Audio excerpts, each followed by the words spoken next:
কোনো জুনিয়র যদি তোমার সেকেন্ড আমার চলে যাওয়ার পরে কেউ যদি আয়সা বলতে পারে যে মানে সাক্ষী দিতে পারে, প্রমাণ দিতে পারে যে ওমর সানি মৌসুমী এখান থেকে আমাদেরকে মাইনাস করেছে, কখনোই না। আমি মাছরাঙ্গা থেকে এসে আমি মাপ চেয়ে যাব, এরকম একটা স্টিল দিব আমি।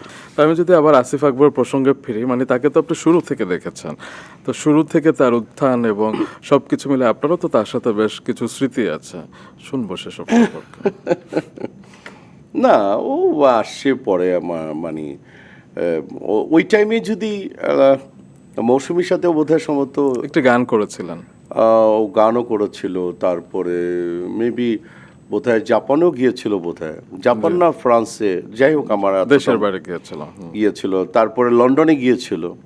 আমি তারপরে হচ্ছে অ্যান্ড্রোদা, অ্যান্ড্রো কিশোর, মৌসুমী, নোভেল, আরও অনেক অনেক আর্টিস্ট, অনেক বিগেস্ট আর্টিস্টগুলি তখন ওই ছিল হচ্ছে সর্বকনিষ্ঠ।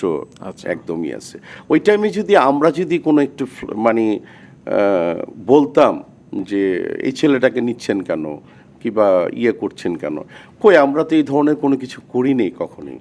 কোনো জুনিয়রদেরকে নিয়ে, কোনো জুনিয়র যদি তোমার সেকেন্ড আমার চলে যাওয়ার পরে কেউ যদি আয়সা বলতে পারে যে মানে সাক্ষী দিতে পারে, প্রমাণ দিতে পারে যে ওমর সানি মৌসুমী এখান থেকে আমাদেরকে মাইনাস করেছে, কখনোই না। আমি মাছরাঙ্গা থেকে এসে আমি মাপ চেয়ে যাব, এরকম একটা স্টিল দিব আমি।